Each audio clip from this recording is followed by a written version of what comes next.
بسم الله الرحمن الرحيم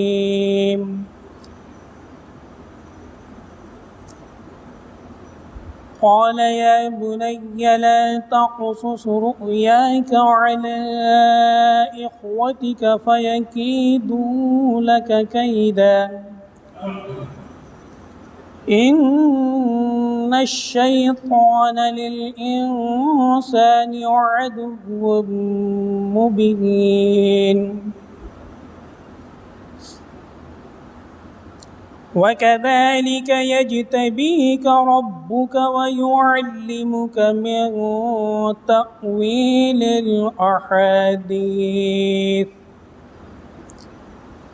ويتم نعمته عليك وعلى آل يعقوب كما أتمها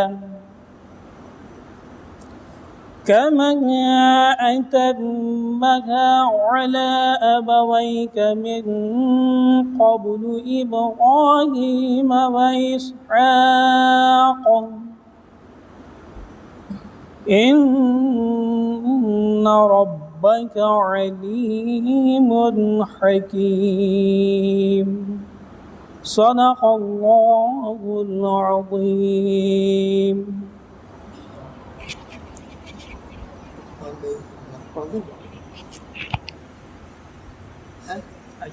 تیار ہے کوئی نعت؟ جناب حاجی محمد عثمان صاحب کو دعوت دیتا ہوں کہ ایک نعت حضور اقدس صلی اللہ علیہ وسلم کی تعریف میں پیش کروں.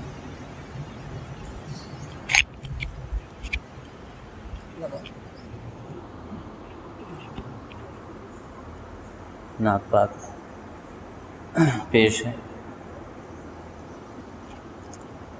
منظر گلزار شاہ بہروبر اچھا لگا، ہم کو شہر مصطفیٰ کا ہر شجر اچھا لگا، اور اللہ اللہ راہ حق میں پیش کرنے کے لیے، اللہ اللہ راہ حق میں پیش کرنے کے لیے حضرت ابراہیم کو اپنا پسر اچھا لگا، حضرت ابراہیم کو اپنا پسر اچھا لگا، ہم کو شہر مصطفیٰ کا ہر شجر اچھا لگا، مصطفیٰ کی اونٹنی کو مصطفیٰ کے واسطے، مصطفیٰ کی اونٹنی کو مصطفیٰ کے واسطے، مصطفیٰ کی اونٹنی کو مصطفیٰ کے واسطے، حضرت ایوب انصاری کا گھر اچھا لگا، ہم کو شہر مصطفیٰ کا ہر شجر اچھا لگا، اور ہر سا بیٹے کی آزادی کی خاطر آئے ہیں، ہر سا بیٹے کی آزادی کی خاطر آئے ہیں، ہر سا بیٹے کی آزادی کی خاطر آئے ہیں،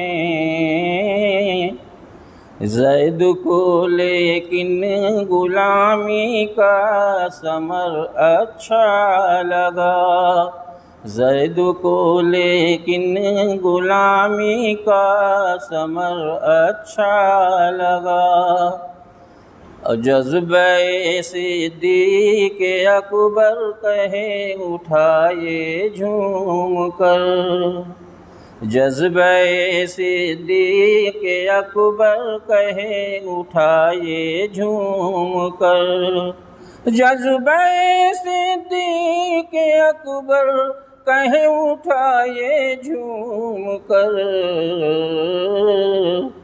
ہم کو مکے سے مدینے کا سفر اچھا لگا، ہم کو مکے سے مدینے کا سفر اچھا لگا،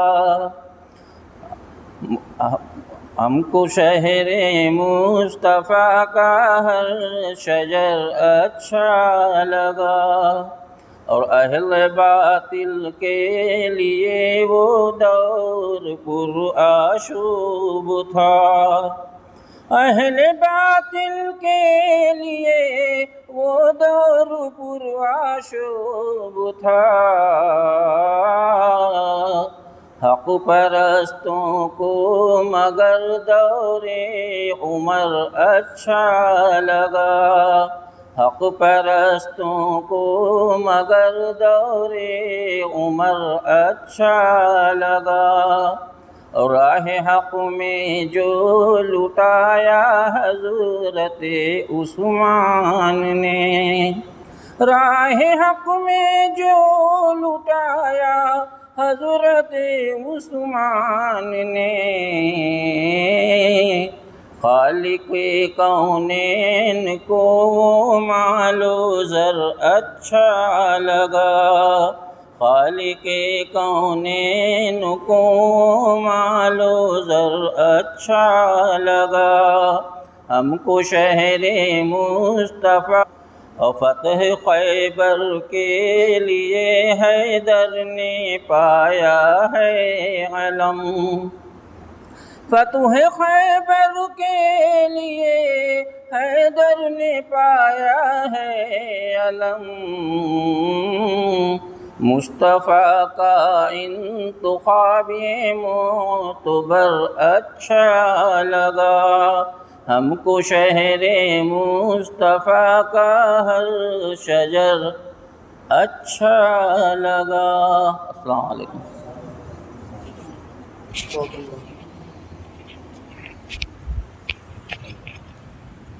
ونستعينه ونستغفره ونؤمن به ونتوكل عليه ونعوذ بالله من شرور أنفسنا ومن سيئات أعمالنا، من يهده الله فلا مضل له ومن يضلله فلا هادي له، ونشهد أن لا إله إلا الله وحده لا شريك له، ونشهد أن سيدنا ومولانا محمدا عبده ورسوله صلی اللہ علیہ وعلى آلہ وأصحابہ وبارک وسلم تسلیما کثیرا کثیرا، اما بعد فاعوذ باللہ من الشیطان الرجیم، بسم اللہ الرحمن الرحیم،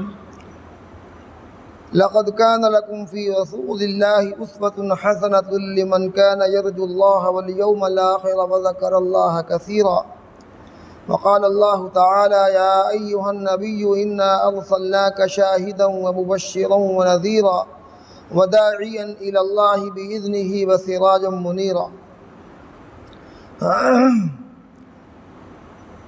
محترم بزرگوں، دوستو اور ہماری پردہ نشین خواتین،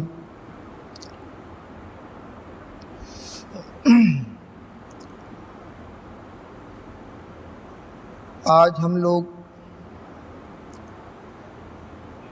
نبی رحمت، محسن انسانیت حضرت محمد مصطفیٰ صلی اللہ علیہ وسلم کی سیرت کا تذکرہ کرنے اور سننے کے لیے یہاں پر جمع ہوئے ہیں۔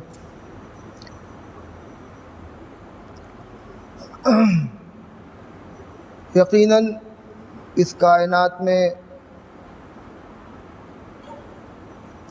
سب سے بڑی نعمت اور پوری انسانیت کے لیے سب سے بڑا اسوہ اور نمونہ اللہ کے رسول صلی اللہ علیہ وسلم کی ذات گرامی ہے۔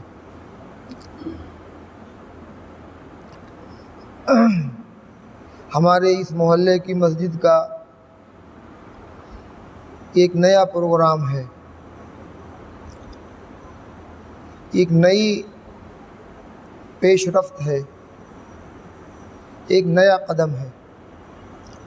اللہ تعالیٰ آپ حضرات کے اس جذبے کو قبول فرمائے اور ہمارے اس کہنے کو بھی قبول فرمائے اور آپ کے سننے کو بھی قبول فرمائے۔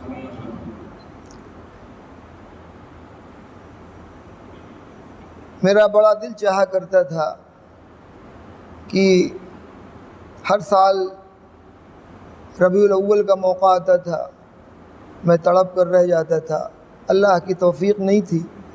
میرا دل چاہتا تھا کہ سیرت کے موضوع پر کچھ باتیں تفصیل کے ساتھ کہی جائیں۔ ظاہر ہے ایک مجلس میں اگر اتنی تفصیلی گفتگو کی جائے گی تو کہنے والا بھی تھک جائے گا اور سننے والے بھی تھک جائیں گے، کچھ بات سمجھ میں نہ آئے گی۔ اس لیے میں نے اپنی مسجد کے احباب سے، یہاں کے نمازیوں سے مشورہ کیا کہ ہر روز تھوڑا وقت سیرت النبی صلی اللہ علیہ وسلم کے تذکرے کے لیے اس موقع پر خاص کیا جائے، اور پہلی تاریخ سے لے کر 12 تاریخ تک کا یہ مناسب موقع ہے۔ اگر تھوڑی گفتگو روز ہوتی رہے گی تو مختصراً سیرت کی ضروری باتیں اور رسول اللہ صلی اللہ علیہ وسلم کی پیدائش سے لے کر وفات تک کا مختصر تذکرہ ضرور آ جائے گا۔ اس لیے یہ پروگرام 12 ربیع الاول تک کے لیے طے پایا ہے۔ آج تھوڑی سی تاخیر ہو گئی ہے، باقی اور دنوں میں اس بات کا خیال رکھا جائے گا کہ مختصر وقت میں آپ کو کچھ قیمتی باتیں بتا دی جائیں۔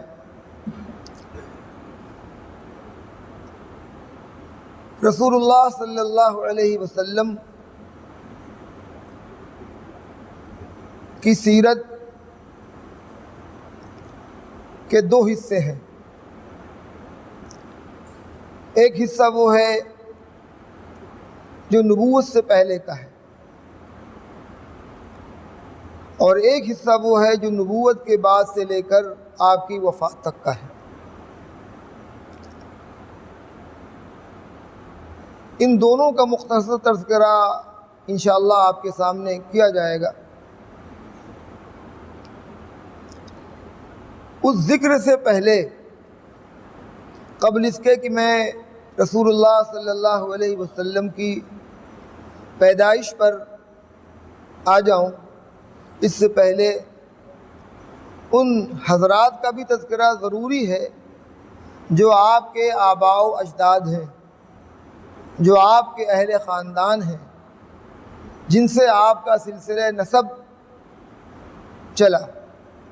درمیان میں ایک بات میں آپ کو بتا دینا چاہتا ہوں کہ دیکھیے، یہ ایک علمی مجلس منعقد کی گئی ہے، اس میں تقریر کا وہ جوش و خروش آپ تلاش نہ کریے گا، مجھ میں وہ جوش و خروش ہے بھی نہیں۔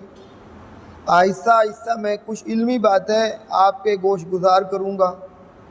بہتر تو یہ تھا کہ آپ کے ہاتھ میں پین اور ڈائری ہوتی، کچھ ضروری معلومات آپ لکھتے جاتے، لیکن بہرحال غور سے سننے کی کوشش کریے گا۔ حضور اقدس صلی اللہ علیہ وسلم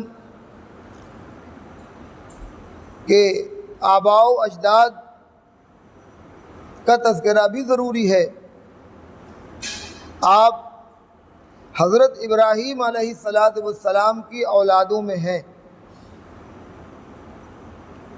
اور آپ کا دین بھی، آپ کی شریعت بھی ملت ابراہیمی سے ملتی جلتی ہے۔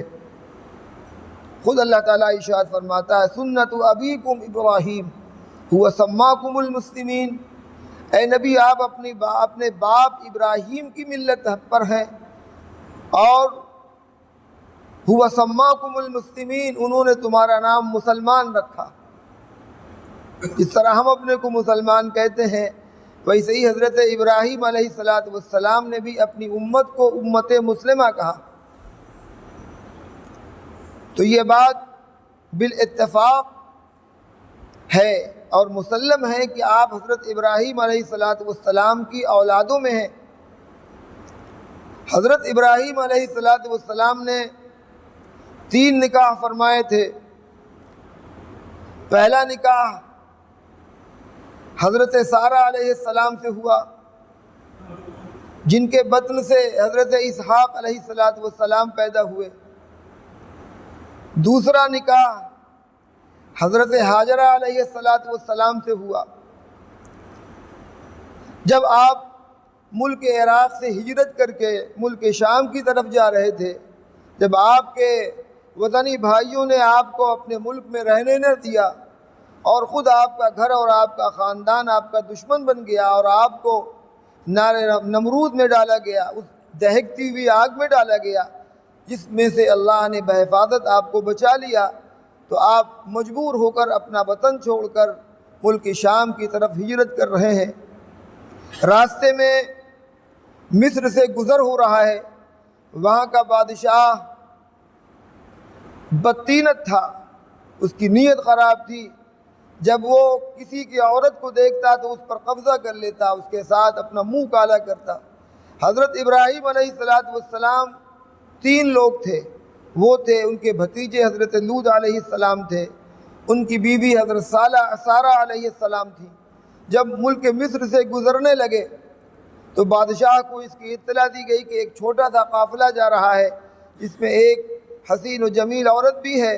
اس نے اپنے لوگوں کو بھیجا، حضرت سارہ علیہ السلام کو اس نے پکڑنے کی کوشش کی، لیکن وہ حضرت سارہ علیہ السلام پر قابو نہ پا سکا، کیونکہ پیغمبر کی بیوی تھی۔ اللہ تعالیٰ کا عذاب اس پر آنے لگا، وہ یہ سمجھ گیا یہ کوئی بڑی ہستی ہیں، ان پر ہاتھ ڈالنا یہ خطرے سے خالی نہیں ہے، یہاں تک کہ وہ حضرت ابراہیم علیہ السلام کا بہت معتقد ہو گیا، اور یا اتنا معتقد ہوا کہ اس نے اپنی بیٹی حضرت حاجرہ علیہ السلام کو بطور کنیز پیش کیا، کہا کہ میں آپ کو پہچان نہ سکا تھا، میں نے آپ کی بیوی پر دست درازی کی کوشش کی، لیکن اللہ کا عذاب مجھ پر آتے آتے رک گیا، میں اس کی مکافات میں اپنی بیٹی حاجرہ کو آپ کے خدمت میں بطور کنیز پیش کرتا ہوں۔ حضرت ابراہیم علیہ السلام نے حضرت حاجرہ علیہ السلام سے نکاح کیا اور ان کو اپنی زوجیت میں داخل کر لیا۔ اس کے بعد یہ قافلہ پھر وہاں سے ملک شام پہنچا۔ حضرت حاجرہ علیہ السلام حضرت ابراہیم کی دوسری بیوی ہیں۔ پہلی بیوی حضرت سارہ، دوسری بیوی حضرت حاجرہ، ابھی دونوں کے ہاں کوئی اولاد نہیں ہوئی ہے۔ تیسرا عقد آپ نے حضرت قطورہ رضی اللہ عنہ سے کیا۔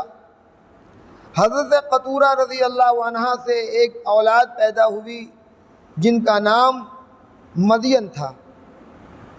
مشہور یہ ہے کہ 2 ہی بیویاں تھیں، لیکن صحیح تاریخی روایت سے بات معلوم ہوتی ہے کہ حضرت ابراہیم علیہ السلام نے 3 شادیاں کی تھیں۔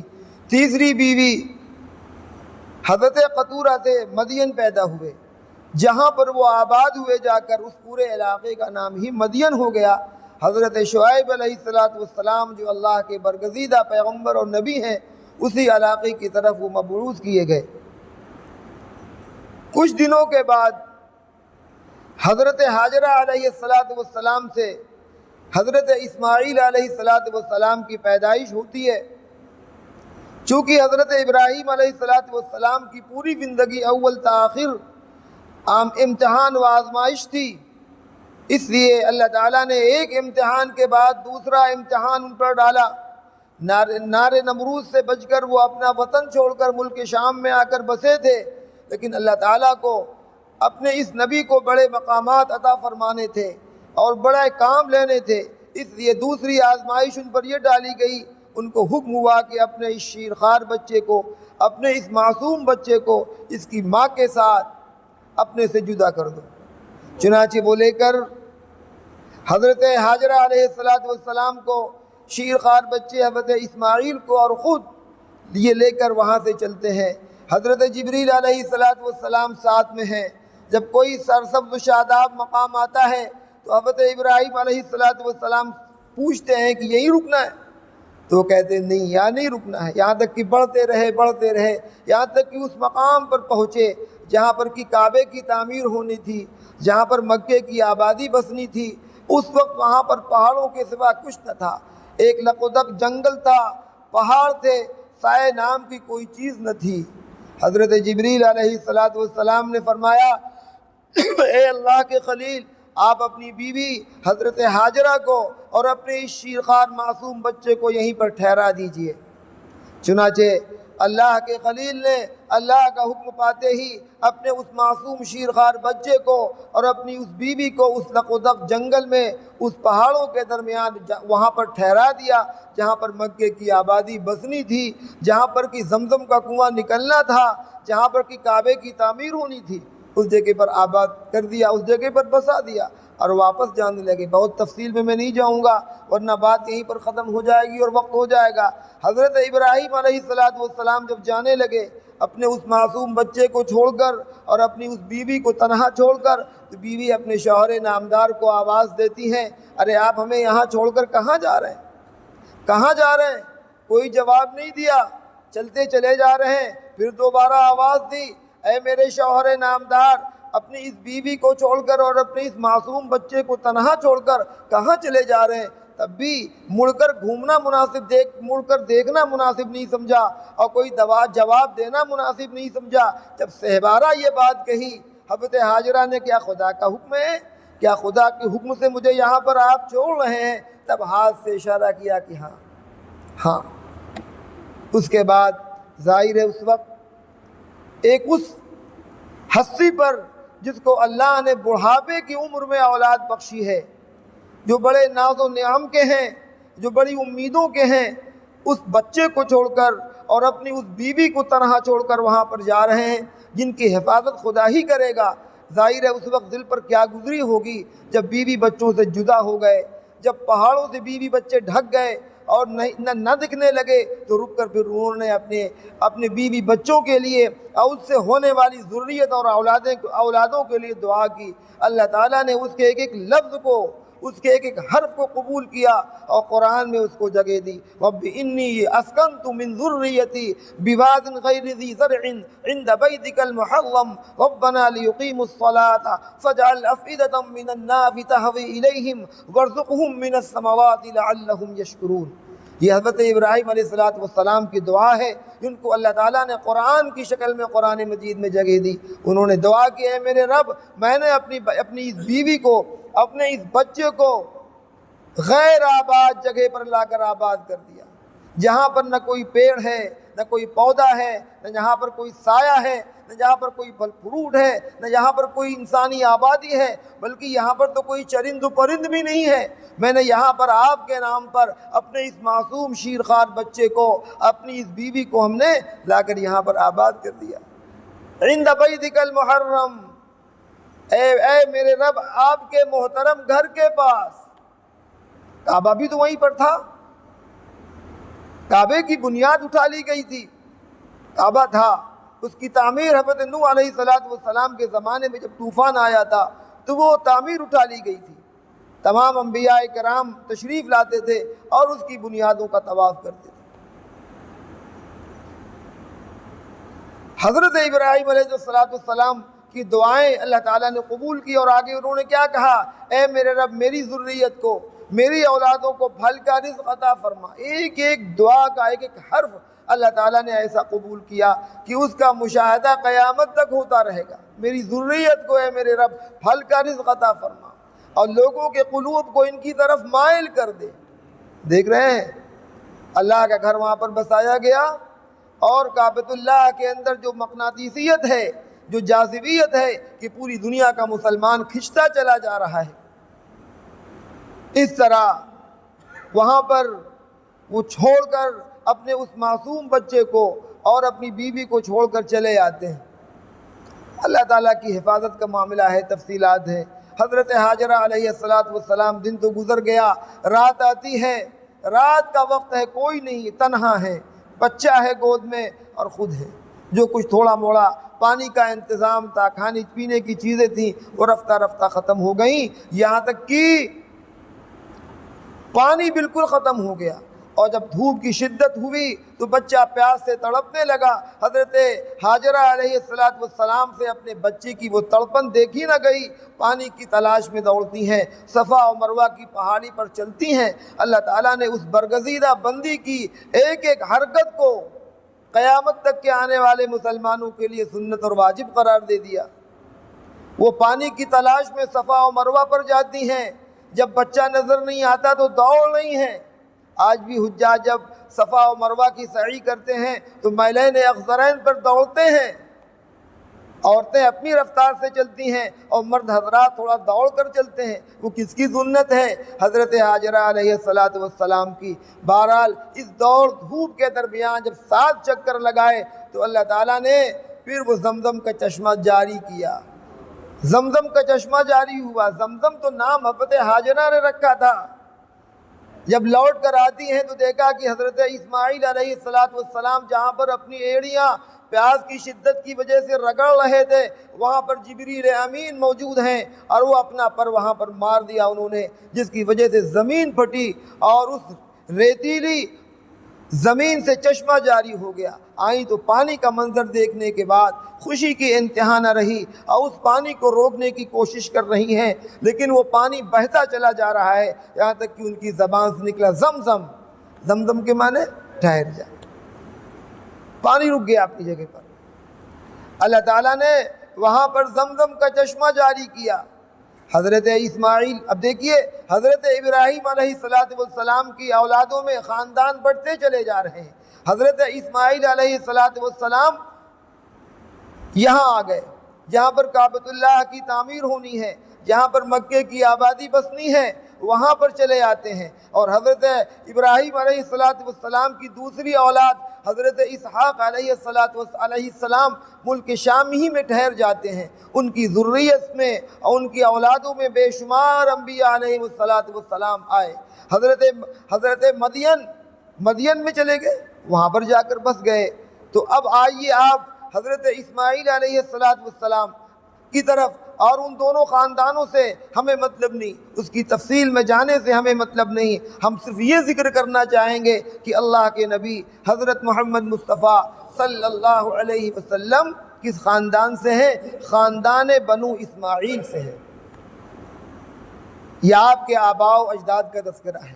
حضرت اسماعیل علیہ السلام کے بعد حضور اقدس صلی اللہ علیہ وسلم تک درمیان میں کوئی نبی نہیں آیا۔ حضرت اسحاق کے خاندان میں تو نبی ہی نبی، حضرت اسحاق کی اولاد حضرت یعقوب نبی، حضرت یعقوب کی اولاد میں حضرت یوسف نبی، اس کے بعد انبیاء بنی اسرائیل کا ایک لمبا سلسلہ ہے۔ لیکن یہاں پر آپ دیکھیے جس خاندان میں اللہ تعالیٰ نے حضرت محمد مصطفیٰ صلی اللہ علیہ وسلم کو مبعوث فرمایا، وہ خاندان بنو اسماعیل ہے، اور اس خاندان میں حضرت اسماعیل کے بعد سے لے کر حضور اقدس صلی اللہ علیہ وسلم تک کوئی نبی نہیں آیا۔ حضرت عیسیٰ علیہ السلام حضور کی بعثت سے پہلے آئے، لیکن یہ بنو اسماعیل سے نہیں تھے، یہ تو بنی اسرائیل سے تعلق رکھتے تھے۔ بہرحال جو سلسلہ حضور اقدس صلی اللہ علیہ وسلم سے لے کر حضرت اسماعیل تک ہے، اس سلسلے میں جتنے بھی بزرگ ہیں، جتنے بھی مرد حضرات ہیں، جتنی بھی عورتیں ہیں، ان کے بارے میں اللہ کے رسول صلی اللہ علیہ وسلم نے ارشاد فرمایا، میرے خاندان میں میری جتنی دادیاں ہیں، میرے جتنے دادا ہیں، میرے جتنے خاندانی بزرگ ہیں، ان میں سے کوئی ایسا نہیں ہے جس نے پوری زندگی کبھی زنا کیا۔ دیکھ رہے ہیں، جس خاندان میں نبی پیدا کیا جاتا ہے، اس پورے خاندان کی اور اس پورے سلسلے کی اللہ تعالیٰ حفاظت فرماتا ہے۔ یہ رب العزت کا ضابطہ، اس کا قانون ہے۔ جتنے بھی نبی دنیا میں تشریف لائے، ان کے سلسلے نسب کی حفاظت اللہ تعالیٰ نے کی۔ لوگوں نے نبیوں کو پاگل کہا، دیوانہ کہا، مجنون کہا اور سب کچھ کہا، گالیاں دی، مارا، لیکن ان کے خاندان پر کبھی بھی کسی مخالف کی زبان نہیں کھل سکی کہ تمہارا خاندان صحیح نہیں ہے، تمہارے خاندان کے فلاں بزرگ صحیح نہیں ہے، ان کا کردار صحیح نہیں تھا۔ آپ کو تاریخ میں ایسا کوئی واقعہ مل نہیں سکتا۔ جتنے بھی نبی اللہ رب العزت نے دنیا میں بھیجے، وہ سب تو طاہر و مطہر تھے ہی، ان کا پورا سلسلہ نسب بھی پاک و صاف تھا، پاکیزہ تھا، ان کے خاندان کے تمام مرد حضرات اور تمام عورتیں سب کی سب پاکیزہ تھیں۔ اسی لیے اللہ کے رسول صلی اللہ علیہ وسلم ارشاد فرماتے ہیں، میرے خاندان میں، میرے سلسلہ نسب میں، یعنی حضرت محمد مصطفیٰ صلی اللہ علیہ وسلم سے لے کر حضرت اسماعیل تک اور حضرت آدم علیہ السلام تک، حضرت اسماعیل ہی تک نہیں، حضرت آدم علیہ السلام تک جتنے بھی آپ کے خاندانی بزرگ ہیں، اس زمانے میں جبکہ زنا کا عام رواج تھا، زنا کرنا کوئی معیوب بات نہیں تھی، لوگ اپنی بیویوں کا تذکرہ تو نہیں کرتے تھے لیکن اپنی معشوقاؤں کا تذکرہ اپنی محفلوں میں کرتے تھے۔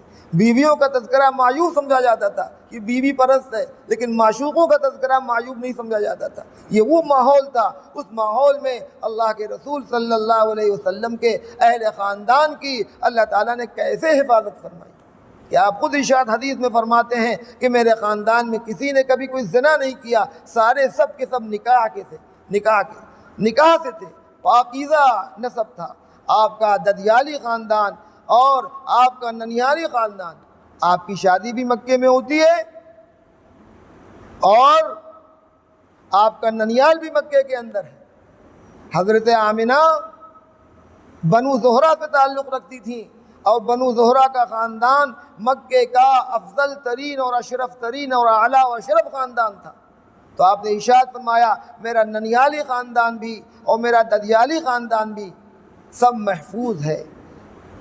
اور میں نے آپ کے سامنے ابھی عرض کیا کہ جس طرح رسول اللہ صلی اللہ علیہ وسلم کی ذات اول تا آخر مزکہ اور مصفہ ہے، مجتبیٰ ہے، منتخب ہے، اسی طرح آپ کے خاندان کے تمام لوگ اسی طرح منتخب ہیں۔ آپ نے ارشاد فرمایا اللہ تعالیٰ نے عرب کے تمام قبائل پر نگاہ ڈالی، اس میں سے بنو کنانہ کو منتخب فرمایا، بنو کنانہ کو منتخب فرمایا، اور اس کے بعد بنو کنانہ میں سے اللہ تعالیٰ نے قریش کو منتخب فرمایا، پھر قریش میں سے بنو ہاشم کو منتخب فرمایا اور بنو ہاشم میں سے مجھے منتخب فرمایا۔ تو انتخاب در انتخاب ہو رہا ہے، اور آپ کو یہ بات معلوم ہونی چاہیے کہ قریش کے 10 خاندان مکے کے اندر آباد تھے، ان تمام قریش کے خاندانوں میں سب سے افضل ترین خاندان کون سا تھا؟ خاندان بنو ہاشم تھا۔ ہاشم اللہ کے رسول صلی اللہ علیہ وسلم کے پردادا ہیں۔ وہ میں تھوڑا سلسلہ نسب لکھ کر لایا ہوں، اتنی باتیں یاد نہیں رہ پاتی، اس لیے آپ کو پڑھ کر سناتا ہوں تاکہ آپ جان سکیں کہ حضور صلی اللہ علیہ وسلم کے خاندانوں میں کون کون سے حضرات ہیں۔ چونکہ لمبا سلسلہ ہے اس لیے یاد کرنا بہت مشکل ہے۔ میں سلسلہ نسب پڑھ رہا ہوں۔ محمد صلی اللہ علیہ وسلم بن عبداللہ بن عبد المطلب بن ہاشم بن عبد مناف بن قصی بن کلاب بن مرہ بن کعب بن لوئی بن غالب بن فہر بن مالک بن نضر بن کنانہ بن خزیمہ بن مدرکہ بن الیاس بن مضر بن نزار بن معد بن عدنان۔ یہاں تک سلسلہ نسب حضور صلی اللہ علیہ وسلم کا متفق علیہ، اس میں کوئی تاریخ دانوں کا اختلاف نہیں۔ عدنان یہ حضرت اسماعیل علیہ السلام کی اولادوں میں ہیں، یہ اتفاق ہے اس پر تمام تاریخ دانوں کا۔ اس بات میں اختلاف، حضرت اسماعیل علیہ السلام کی ایک اولاد جن کا نام قیدار ہے، ان سے لے کر عدنان تک بعض مورخین کہتے ہیں کہ 30 پشتیں ہیں، اور بعض مورخین کا خیال یہ ہے کہ 40 پشتیں ہیں۔ بہرحال جو نسب سلسلہ نسب میں نے آپ کو پڑھ کر سنایا عدنان تک، اس میں تمام تاریخ دانوں کا اتفاق ہے، اس میں کوئی اختلاف نہیں۔ بعد میں پھر یہ تھے وہ تھے، اختلافات ہو گئے۔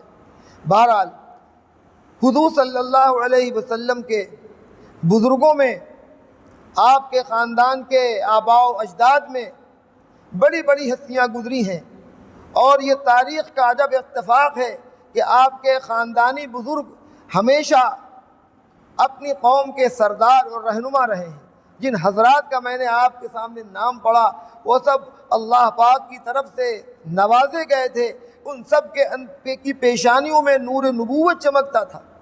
آپ کے خاندان کے جتنے بھی بزرگ ہیں، جتنے بھی بڑے ہیں، ان سب کی پیشانیوں میں نور نبوت چمکتا تھا، اور اہل علم اور حضرات علماء اس زمانے کے اس کو دیکھ کر پہچان جاتے تھے۔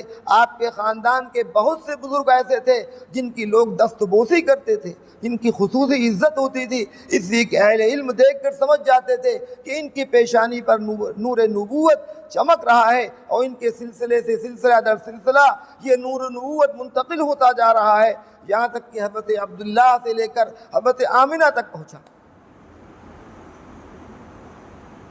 آپ کے خاندانی بزرگوں میں میں صرف ہاشم کا تذکرہ کرتا ہوں۔ ہاشم حضور صلی اللہ علیہ وسلم کے پردادا ہیں، عبد مناف کے بیٹے ہیں۔ ہاشم ایک بار تجارتی سفر کے سلسلے میں مدینہ منورہ جاتے ہیں، وہاں پر انہیں ایک عورت نظر آتی ہے جو شکل و صورت کے اعتبار سے بھی حسین و جمیل ہے، اور کردار کے لحاظ سے بھی بڑی شریف معلوم ہوتی ہے۔ اس عورت پر ان کی نگاہ پڑی، چونکہ عرب بڑے سادہ مزاج تھے، ان کے یہاں بہت زیادہ اہتمام نہیں ہوتا تھا، شادی بیاہ چلتے پھرتے ہو جایا کرتا تھا۔ یہ تو ہم سب لوگوں نے تمام لوازمات تیار کر لیے ہیں، ان کے یہاں یہ ساری چیزیں چلتے پھرتے ہو جاتی تھی۔ حضرت ہاشم نے اس عورت کو دیکھا اور ان کی نظر اس پر نظر انتخاب والی پڑی۔ پتہ کیا کہ یہ عورت کون ہے، پتہ چلا کہ کسی سے اس کی شادی ہوئی تھی، اس کا شوہر مر گیا ہے۔ اس عورت کو انہوں نے پیغام نکاح بھیجا۔ اس عورت کا نام سلمہ ہے، اس سے پیغام نکاح بھیجا۔ دیکھیے رہنے والے مکے کے ہیں، تجارتی سفر کے سلسلے میں آئے ہوئے ہیں، مدینہ آمد ہوئی ہے، اور ایک عورت کو پسند کر لیا، اس کو پیغام نکاح بھیجا، وہ عورت تیار ہو گئی۔ اللہ تعالیٰ کی طرف سے سارے انتظامات ہو رہے تھے۔ ہاشم کے اندر بھی نور نبوت موجود تھا، وہ نور نبوت منتقل ہو رہا تھا۔ چنانچہ اس سلمہ نامی عورت سے نکاح ہوا۔ وہاں پر کچھ دن حضرت ہاشم رہے، 1 مہینے کے بعد ان کا انتقال ہو گیا۔ کس کا؟ حضرت ہاشم کا، جو حضور صلی اللہ علیہ وسلم کے پردادا ہیں، ان کا 1 مہینے کے بعد مدینے میں ہی انتقال ہو گیا، وہیں پر مدفون ہو گئے وہ، اور اسی 1 مہینے میں حمل ہو گیا۔ بعد میں بچے کی پیدائش ہوتی ہے، یعنی حضور صلی اللہ علیہ وسلم کے دادا خواجہ عبد المطلب کی پیدائش ہو جاتی ہے۔ جب ان کی پیدائش ہوئی تو عبد المطلب مشہور ہے، حضور صلی اللہ علیہ وسلم کے جو دادا ہیں ان کا نام عبد المطلب مشہور ہے، لیکن میں اس کی وجہ تسمیہ بھی آپ کے سامنے عرض کروں گا۔ عبد المطلب کا اصلی نام شیبۃ الحمد تھا، شیبہ کہتے ہیں بوڑھے کو۔ جب وہ پیدا ہوئے تو ان کے سر میں کچھ بال سفید تھے، تو لوگوں نے ان کا نام رکھ دیا شیبہ، اور حمد جس کی تعریف کی گئی ہو، تو عبد المطلب کا اصلی نام ہے شیبۃ الحمد۔ کچھ دن کے بعد ہاشم کے بھائی مطلب کو اس کی اطلاع ملی کہ میرے بھائی کے ہاں بیٹا پیدا ہوا ہے۔ مدت گزر گئی، 2-3 سال گزر گئے، یہ ہوا کہ بھائی میرا بھتیجا یتیمی کی حالت میں کیوں رہے جبکہ اس کا سرپرست موجود ہے۔ چنانچہ مطلب جو حضرت عبد المطلب کے چچا ہیں، وہ ان کو لینے کے لیے مدینہ جاتے ہیں اور اپنے بھتیجے کو لے کر وہاں سے آتے ہیں۔ جب مکے میں داخل ہوئے تو سفر کی وجہ سے کپڑے میلے کچیلے ہو گئے تھے۔ عبد المطلب پیچھے بیٹھے ہوئے تھے، کسی نے پوچھا یہ کون ہے، کسی نے سوال کیا یہ بچہ پیچھے بیٹھا ہوا یہ کون ہے، تو عبد المطلب کے چچا کو شرم آئی کہ میلے کچیلے لباس میں جو بچہ ہے اس کو میں کیسے اپنا بھتیجا بتاؤں، تو انہوں نے کہا میرا غلام ہے، میرا غلام ہے۔ اسی وقت سے لوگوں نے ان کو عبد المطلب کہنا شروع کیا۔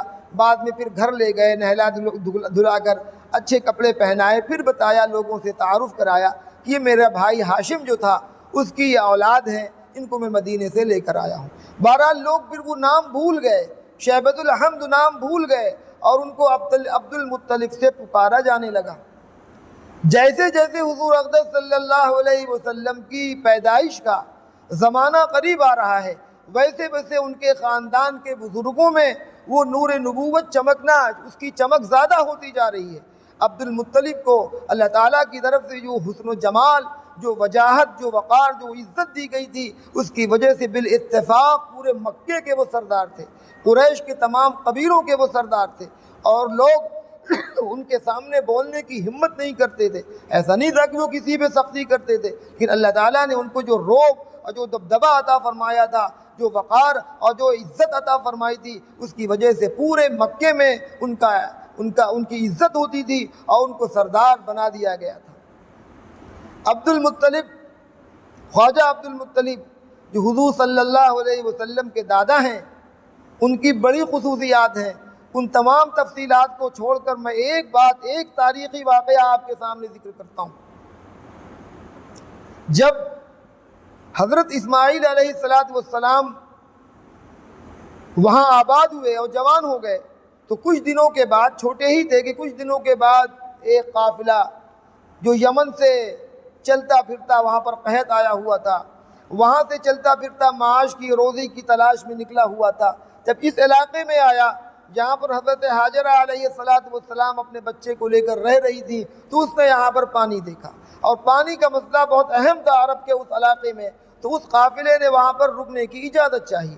حضرت حاجرہ علیہ السلام نے اس قافلے کو رکنے کی اجازت دے دی اور کہا اس شرط پر تم یہاں پر رک سکتے ہو کہ پانی پر میرا قبضہ رہے گا، چشمے پر میرا قبضہ رہے گا، پانی تم پی سکتے ہو لیکن اس پر قبضے کا دعویٰ کبھی نہیں کر سکتے۔ چنانچہ وہ لوگ تیار ہو گئے، اور اسی خاندان میں جو خاندان آ کر وہاں پر آباد ہوا تھا، جس کا نام قبیلہ بنی جرہم ہے، اسی خاندان میں حضرت اسماعیل علیہ السلام کی شادی ہو جاتی۔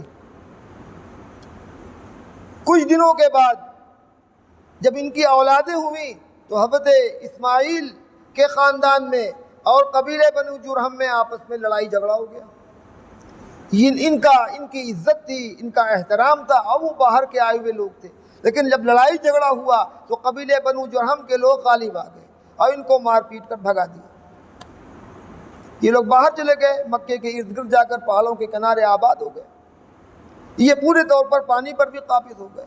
کچھ دنوں تک تو لوگوں نے یہ دیکھا، اس کے بعد لوگوں کو غصہ آیا کہ باہری کچھ لوگ آ کر زمزم کے کنویں پر قابض ہو گئے ہیں، اور جو لوگ پہلے سے وہاں پر آباد تھے ان کو انہوں نے زبردستی یہاں سے نکال دیا ہے۔ چنانچہ وہ سارے کے سارے لوگ، پوری آبادی ایک دم سے قبیلے بنی جرہم پر ٹوٹ پڑی، مارا اور پیٹا اور ان کو وہاں سے بھگانے کی کوشش کی۔ لوگ نکلنے پر مجبور ہو گئے۔ جب جانے لگے، اب میں اصل بات بتانا چاہتا ہوں، جب جانے لگے تو انہوں نے جو کچھ خرابیاں وہاں پر کی، جو زمزم کا جو کنواں تھا اس کو اس طرح پاٹ دیا، اس طرح اس کو پورے کرکٹ سے بھر دیا کہ اس کا کوئی نشان باقی نہیں رہا۔ اب لوگ زمزم کے پانی سے محروم ہو گئے، پتہ ہی نہیں چلتا تھا کہ کہاں کس جگہ پر وہ زمزم کا چشمہ تھا۔ زمانہ گزرتا رہا، یہاں تک کہ خواجہ عبد المطلب کا زمانہ آیا۔ خواجہ عبد المطلب نے سن رکھا تھا کہ حضرت اسماعیل علیہ السلام کی ایڑیوں کی رگڑ سے زمزم کا چشمہ پھوٹا تھا، لیکن وہ چشمہ کہاں پر ہے ان کو پتہ نہیں تھا، اس کی انہیں تلاش تھی۔ حضرت خواجہ عبد المطلب کو اس زمانے میں سچے خواب آنے لگے تھے، جو کچھ وہ خواب میں دیکھتے تھے وہ دن میں صحیح بالکل ثابت ہو جاتا تھا۔ جب بھی ان کے سامنے کوئی دشواری پیش آتی تو خواب میں ان کی رہنمائی کی جاتی تھی۔ یہ سب ان کی فضیلت ہے۔ ان کو زمزم کی تلاش تھی۔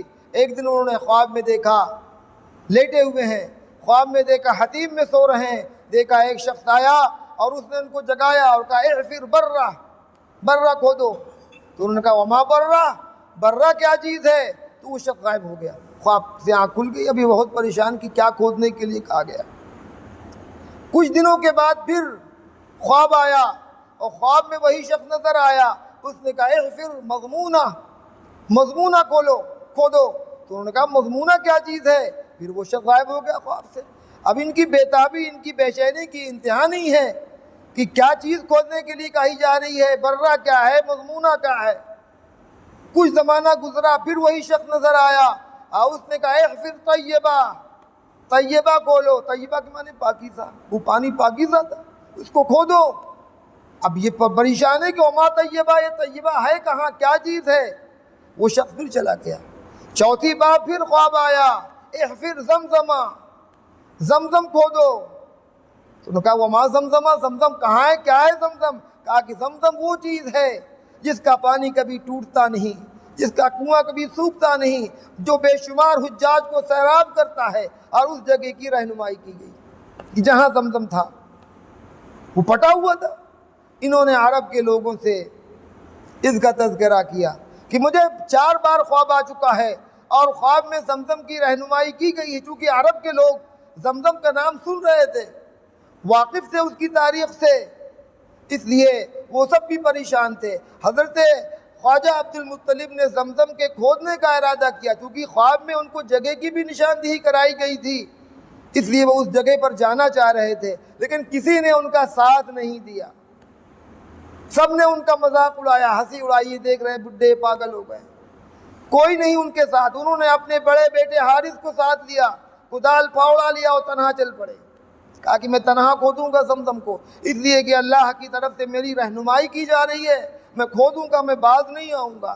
چنانچہ وہ تاریخ کے اندر یہ بات موجود ہے کہ ان کے بیٹے حارث ہیں اور وہ خود ہیں، وہ کھود رہے ہیں اور ان کے بیٹے حارث مٹی نکال نکال کر باہر کر رہے ہیں۔ ابھی کچھ پتہ نہیں چل رہا ہے، کھودتے جا رہے ہیں۔ 1 دن گزرا، 2 دن گزرا، تیسرے دن جب وہ کھودتے کودتے تھوڑا گہرائی میں پہنچے تو کنویں کی مین دکھائی پڑی، تو انہوں نے زور سے اللہ اکبر کا نعرہ لگایا، سمجھ گئے کہ ہم زمزم کو پہنچ گئے۔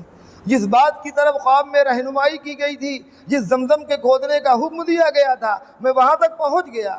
چنانچہ انہوں نے پھر اس کی اور صفائی کی اور چشمہ اپنے حسب دستور پھر سے جاری ہو گیا۔ یہ ان کے کارناموں میں سب سے بڑا کارنامہ ہے۔ زمزم کی تلاش جو اس وقت تک نہیں ہو سکی تھی، زمزم کے پانی سے لوگ محروم ہو گئے تھے، یہ حضرت خواجہ عبد المطلب نے زمزم کی تلاش کی۔ یہ کون سی ہے؟ یہ حضور صلی اللہ علیہ وسلم کے دادا ہیں، خواجہ عبد المطلب ہیں۔ اب دیکھیے دھیرے دھیرے، اور وہیں پر یہ بات بھی ہے کہ جب یہ کام پورا ہو گیا تو خواجہ عبد المطلب نے یہ دعا کی کہ اے اللہ، اگر میرے 10 بیٹے ہوں گے، چونکہ اس وقت ایک ہی بیٹا تھا، اگر بیٹے بہت سے ہوتے تو دشواری پیش نہ آتی، دشواری پیش آئی ہوگی۔ اس وقت انہوں نے دعا کی اے اللہ، اگر میرے 10 بیٹے ہو گئے تو ایک بیٹے کو راہ خدا میں ہم قربان کر دیں گے۔ چنانچہ اللہ تعالیٰ نے ان کی اس دعا کو قبول فرمایا۔ 10 اولادیں ہوئیں۔ حضرت عبداللہ 10ویں اولاد ہیں۔ بات ذہن سے نکل گئی۔ ایک دن حتیم کعبہ میں سو رہے ہیں، کوئی شخص خواب میں آتا ہے اور کہتا ہے اے عبد المطلب اپنی نظر پوری کرو۔ فوراً خواب سے بیدار ہوئے اور کہا کہ ارے میں نے تو نظر مانی تھی۔ گھر گئے، اپنی اولادوں سے جا کر اس کا تذکرہ کیا کہ میں نے ایک نظر مانی تھی کہ جب 10 بیٹے ہو جائیں گے تو اس میں سے ایک بیٹے کو راہ خدا میں قربان کروں گا۔ تو اولادوں نے کہا ابا جس کو چاہیں آپ قربان کر دیں، ہر ایک قربان ہونے کے لیے تیار ہے۔ چنانچہ قرعہ ڈالا گیا، قرعہ نکلا حضرت عبداللہ کے نام۔ اور حضرت عبداللہ کی شخصیت الگ تھی، چونکہ ان کے اندر نور نبوت تھا، ان کی شخصیت ہی الگ تھی۔ وہ اپنے سارے بھائی بہنوں میں سب سے زیادہ نیک سیرت اور پاک باز تھے۔ ان کی بزرگی اور ان کی ساری چیزیں الگ تھیں۔ سارے بھائی بہن بہت غمزدہ، بہنیں رونے لگیں، کیا کیا جائے؟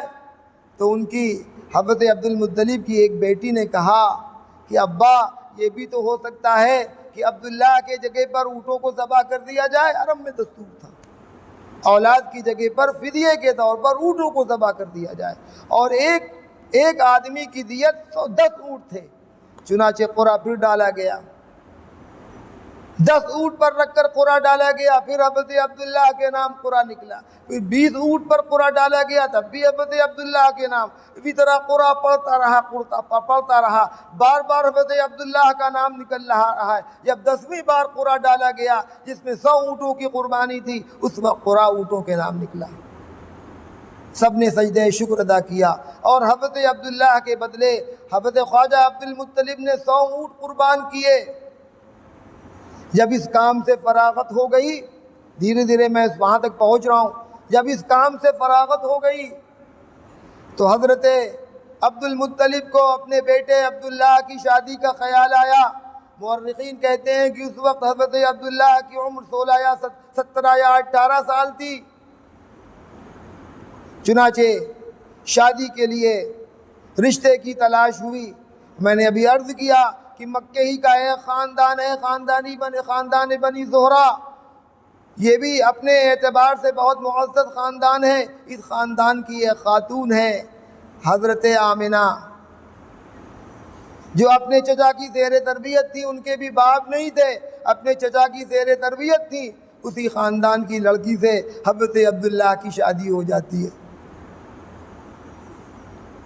جب حضرت عبداللہ کی شادی ہوتی ہے تو حضرت عبداللہ اپنے تجارتی سفر کے سلسلے میں شام کی طرف جاتے ہیں۔ راستے میں طبیعت ان کی کچھ بگڑتی ہے تو وہ مدینہ منورہ کا رخ کر لیتے ہیں۔ چونکہ مدینہ منورہ میں ان کا ننیال ہے، مدینہ منورہ کی طرف رخ کر لیا۔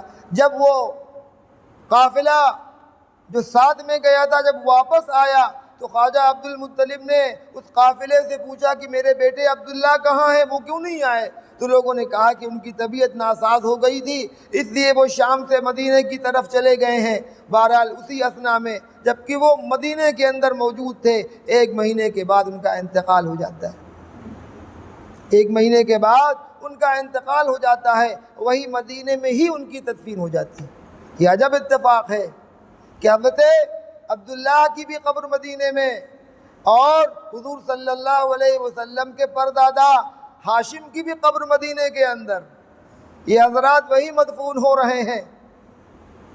جب یہ اطلاع حضرت خواجہ عبد المطلب کو ملی کہ میرے بیٹے کا انتقال ہو گیا تو خاندان میں کوہرام مچ گیا۔ پورے خاندان میں افسوس اور پریشانی کی کیفیت طاری ہو گئی۔ بہرحال وقت کے ساتھ یہ ساری چیزیں گزرتی رہیں۔ ادھر حضرت آمنہ کے بطن میں حضور صلی اللہ علیہ وسلم کی آمد ہو گئی تھی۔ حضور صلی اللہ علیہ وسلم کی آمد سے پہلے ایک واقعہ اور ذکر کروں گا، اس کے بعد بات کو ختم کر دوں گا۔ حضور صلی اللہ علیہ وسلم کی آمد سے پہلے واقعہ فیل پیش آیا، وہ ابرہہ والا واقعہ دیکھ رہے ہیں۔ حضور صلی اللہ علیہ وسلم کی کرامتیں اور آپ کی پیدائش سے پہلے بشارتیں پہلے ہی سے ظاہر ہونی شروع ہو گئیں۔ یمن کا بادشاہ ابرہہ تھا، اس نے دیکھا کہ لوگ کعبۃ اللہ کی بڑی عظمت کرتے ہیں، اس کا طواف کرتے ہیں، اس کا حج کرتے ہیں، اس کو حرص ہوئی، اور اس نے کہا کہ ایک سادہ سودہ مکان ہے، اس کی لوگوں کے دل میں کیوں اتنی عظمت ہے؟ میں یمن کے اندر ایک مرصع اور مزین مکان تیار کروں گا، اس سے زیادہ خوبصورت مکان تیار کروں گا تاکہ لوگوں کے دلوں سے کعبے کی عظمت کم ہو اور لوگ ہمارے اس بنائے ہوئے گھر کی طرف مائل ہوں۔ چنانچہ عرب اس کو کہاں برداشت کر سکتے تھے؟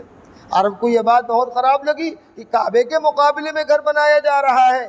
بعض تاریخی روایت میں یہ بات موجود ہے کہ کسی عرب نے جا کر اس میں آگ لگا دی، بعض لوگوں نے لکھا ہے کہ اس پہ نجاست کر دی گئی۔ ابرہہ کو بڑا غصہ آیا، اچھا یہ مجال، یہ ہمت، میں بادشاہ وقت ہوں، میرے بنائے ہوئے گھر کو برباد کیا جا رہا ہے، اس میں نجاست و گندگی کی جا رہی ہے۔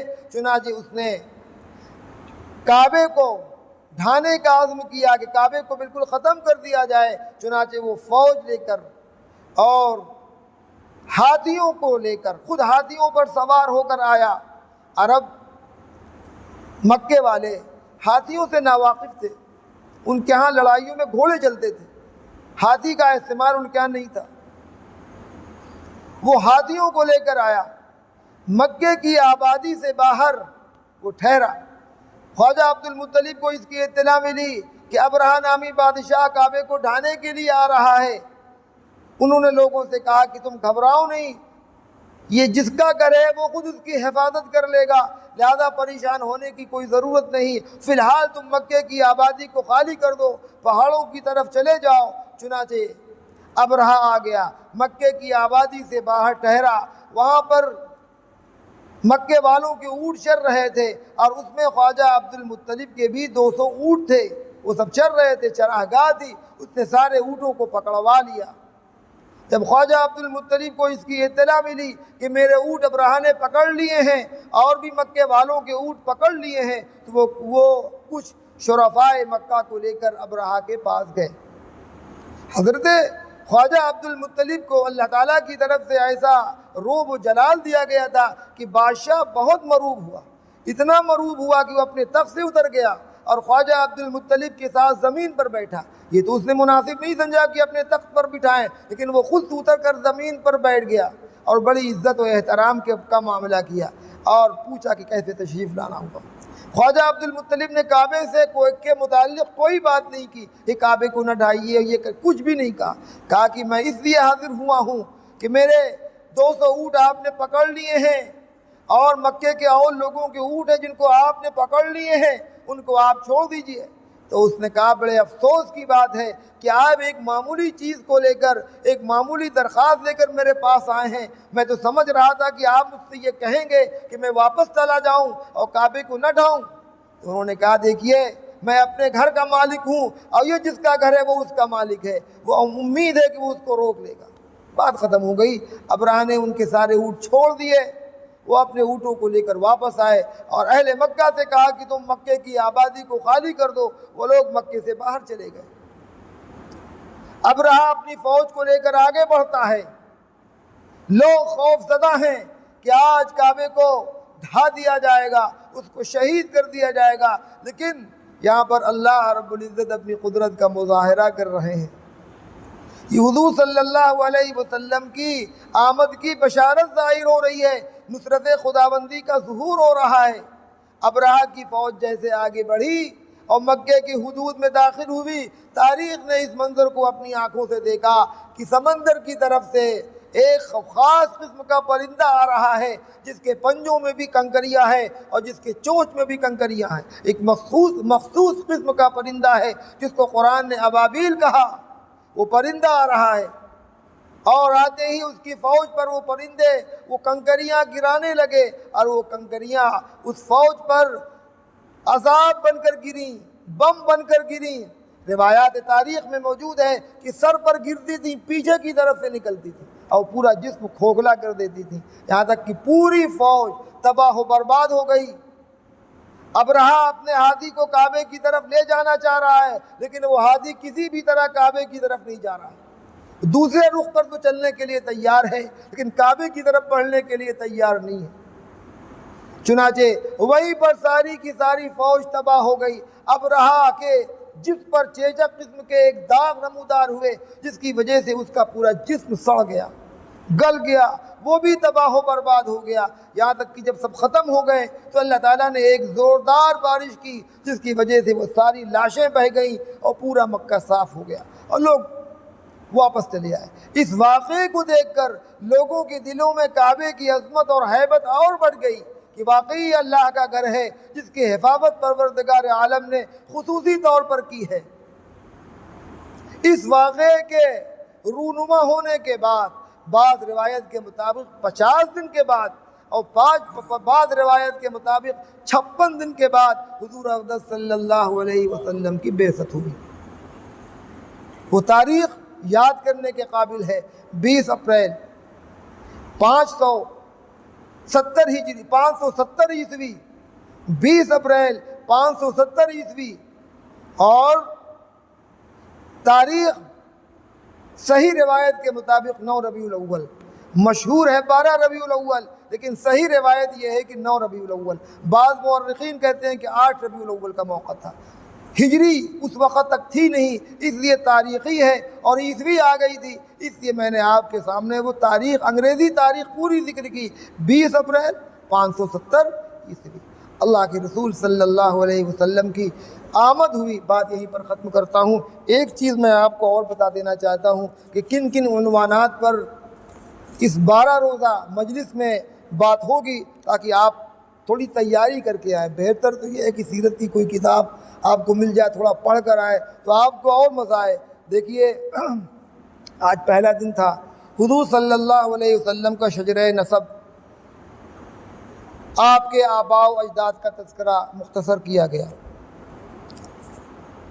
اس کے بعد حضور صلی اللہ علیہ وسلم کی پیدائش سے پہلے جو واقعات پیش آئے اس کا تذکرہ آپ نے سنا. اب اگلی مجلس میں نبی کریم صلی اللہ علیہ وسلم کی پیدائش اور پیدائش کے وقت جو چیزیں آپ کی کرامت ظاہر ہوئی اور جو تبدیلیاں رونما ہوئی اس کا تذکرہ ہوگا. اس کے ساتھ ساتھ حضور صلی اللہ علیہ وسلم کی نبوت سے پہلے کے حالات, جب آپ نبی نہیں بنائے گئے تھے, بحیثیت امین و صادق آپ کو مکے میں جانا و پہچانا جاتا تھا, اور آپ کی ازدواجی زندگی, آپ کی شادی اور آپ کا خاندان, اس پر بھی بات کی جائے گی. بحیثیت نبی, جب رسول اللہ صلی اللہ علیہ وسلم کو نبی بنا دیا گیا تھا, اس حیثیت سے آپ کا تعارف انشاءاللہ اس پر بھی گفتگو ہوگی. اور کفار قریش کی طرف سے جو آپ کی مخالفت ہوئی اور آپ نے جو صبر و تحمل کا مظاہرہ کیا اس پر بھی انشاءاللہ گفتگو ہوگی. اور اس کے بعد انہی عنوانات کے تحت حضور صلی اللہ علیہ وسلم کی ہجرت کا بھی تذکرہ ہوگا, اور مدنی دور کا جو آغاز ہوا ہے اس کا بھی تذکرہ ہوگا. مدینے میں پہنچ کر آپ نے کیا کام کیے اہم اس کا بھی تذکرہ ہوگا. مدنی دور میں آپ نے جنگیں لڑی ہیں, غزوات لڑے ہیں, اور بہت سے متعدد نکاح کیے ہیں, اس کا بھی تذکرہ انشاءاللہ آپ کے سامنے کیا جائے گا. اور اسی کے ساتھ ساتھ مدنی دور میں اسلام کو عروج ہوا, اسلام کو ترقی ہوئی, اور اسلام کی آواز عرب سے بڑھ کر دوسرے ممالک میں پہنچی, اس کا بھی تذکرہ ہوگا. اور آخری بات حجۃ الوداع, حضور صلی اللہ علیہ وسلم نے حجۃ الوداع فرمایا. سن 10 ہجری میں حجۃ الوداع فرمایا, اور 11 ہجری میں آپ کا انتقال, اور آپ کی محنت کے نتیجے میں جو آپ کے صحابہ, جو آپ کے تلامذہ اور شاگرد تیار ہوئے, ان کا بھی مختصر تذکرہ آپ کے سامنے کیا جائے گا. یہ عنوانات ہیں. انشاءاللہ اس تمام چیزوں پر آپ کے سامنے تھوڑی تھوڑی گفتگو کی جائے گی. ہمیں امید ہے کہ یہ مجلس آپ کے لیے بہت علمی ثابت ہوگی, اور اس سے انشاءاللہ حضور صلی اللہ علیہ وسلم کی سیرت کے تعلق سے بہت کچھ نئی باتیں ہمارے علم میں آئیں گی. دیکھیے میں نے شروع میں آپ کے سامنے عرض کیا کہ میں تقریر بہت کر نہیں پاتا ہوں, کچھ باتیں لکھ کر لے آتا ہوں, کچھ پڑھ کر آتا ہوں. الحمدللہ پوری تیاری کے ساتھ آتا ہوں, ویسے نہیں. تو جو باتیں آپ کے سامنے ذکر کی جائیں گی پوری سند کے ساتھ, کتابوں کے حوالے کے ساتھ, پوری تاریخ کے ساتھ, اور جو باتیں مجھے یاد نہ رہیں گی میں اس کو لکھ کر آؤں گا اور آپ کے سامنے عرض کروں گا. دعا ہے کہ اللہ تعالی ہم سب کو ہماری اس مجلس کو قبول فرمائے. آپ حضرات سے گزارش ہے کہ آپ اپنی تشریف آوری کے ساتھ ہماری مدد کریں, اور ہم انشاءاللہ آپ کو کچھ نفع کی باتیں بتائیں گے, اس میں آپ کی مدد ہوگی. اللہ تعالی ہمیں عمل کی توفیق عطا فرمائے. دعا کے بعد چائے کا نظم ہے, آپ حضرات چائے پی کر ہی تشریف لے جائیں. اللہم رب صلی وسلم دائما ابدا علی حبیبک خیر الخلق کلہم.